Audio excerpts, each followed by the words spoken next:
काफ़ी समय से गोविंदा बहुत ज़्यादा सुर्खियों में है।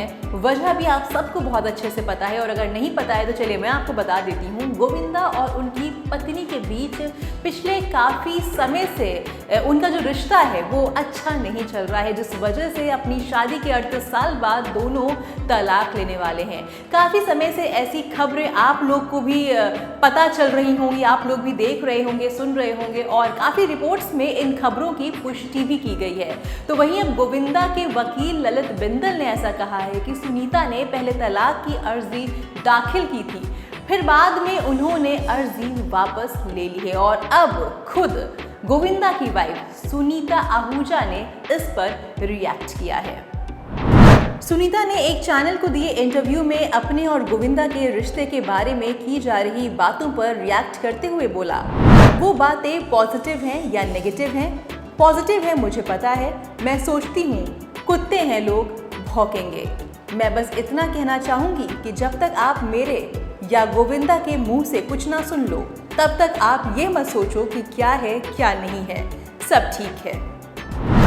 आपको याद दिला दें कि फरवरी में गोविंदा के वकील ने एक निजी चैनल को दिए इंटरव्यू में बताया था कि 6 महीने पहले सुनीता आहूजा ने तलाक की अर्जी दाखिल की थी, लेकिन अब जो है उन्होंने ये अर्जी वापस ले ली है। और इतना ही नहीं, अब इनके बीच में सब कुछ ठीक है।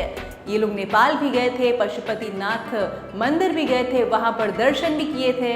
और यहाँ पर उन्होंने एक और बात कही कि हस्बैंड वाइफ में ये सारी बातें होती रहती हैं, रिश्तों में खटास आती रहती है, लेकिन इसका मतलब ये नहीं कि रिश्ते खत्म हो जाए। मजबूती के साथ रिश्ते का सामना करना पड़ता है।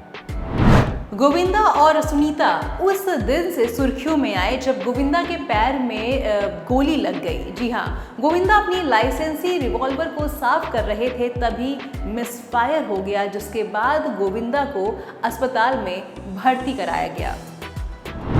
जी हाँ, गोविंदा कोलकाता जाने के लिए निकल रहे थे, तभी ये हादसा हो गया। कहा जा रहा है कि वे अपनी लाइसेंसी रिवॉल्वर साफ कर रहे थे, तभी मिसफायर हो गया। उसके बाद एक्टर को क्रिटिकल केयर अस्पताल में भर्ती कराया गया। आईसीयू में रखे जाने के बाद गोविंदा की हालत को स्थिर बताया गया।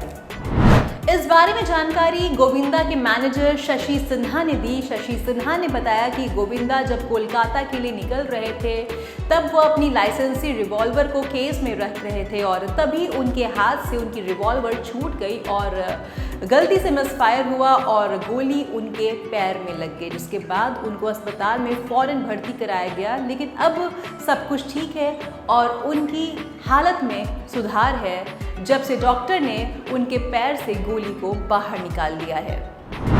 आपको बता दें कि 90 के दशक में अगर किसी ने सबसे ज़्यादा फिल्में दी हैं तो वो गोविंदा हैं। उन्होंने डायरेक्टर डेविड धवन के साथ मिलकर सुपरहिट फिल्म दी है। गोविंदा को लेकर अक्सर अभिनेता तारीफ करते रहते हैं। गोविंदा इतने टैलेंटेड थे कि वो 12 घंटों का काम सिर्फ 2 घंटों में खत्म कर सकते हैं। अभिषेक ने कहा, एक बार डेविड सर ने मुझे बताया कि वो कहीं पेरिस में एफिल टावर के पास शूट कर रहे थे।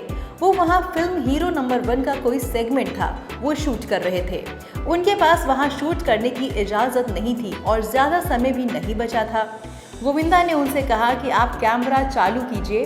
गोविंदा ने 15-20 मिनट में ये गाना शूट कर लिया। गोविंदा को उनकी सुपरहिट फिल्मों के कारण जाना जाता है। उन्होंने शोला और शबनम, राजा भैया, चलो इश्क लड़ाएं, जोरू का गुलाम, हीरो नंबर 1, बेटी नंबर 1, घर घर की कहानी जैसी शानदार फिल्मों में काम कर चुके हैं।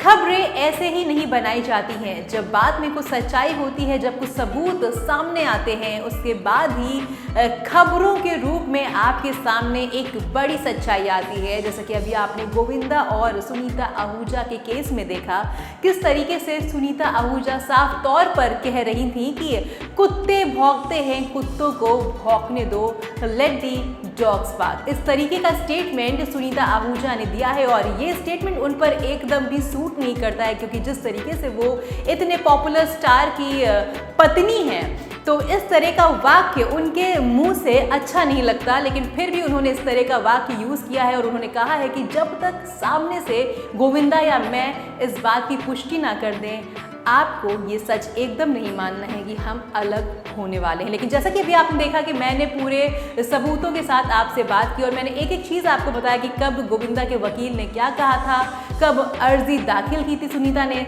सारे चीज़ का जो ब्यौरा है वो आप देख सकते हैं, आपको सोशल मीडिया पर भी मिल जाएगा। उसके बाद ही खबरों के रूप में आपके सामने सारी सच्चाई आई है। अब सुनीता आहूजा कितना भी ना नुकुर कर लें, कितना भी मना कर लें, लेकिन सच्चाई तो यही है कि उन्होंने एक टाइम पर अर्जी दाखिल की थी, लेकिन हो सकता हो अब सारी चीज़ें उनके बीच में सुधर गई हो, जिसके वजह से अब उन्होंने अर्जी जो है अपनी वापस ले ली है। आपकी क्या कुछ राय है इस पूरी खबर पर, मुझे कमेंट सेक्शन में ज़रूर बताइएगा और चैनल को लाइक, सब्सक्राइब और फॉलो करना बिल्कुल भी ना भूलिएगा।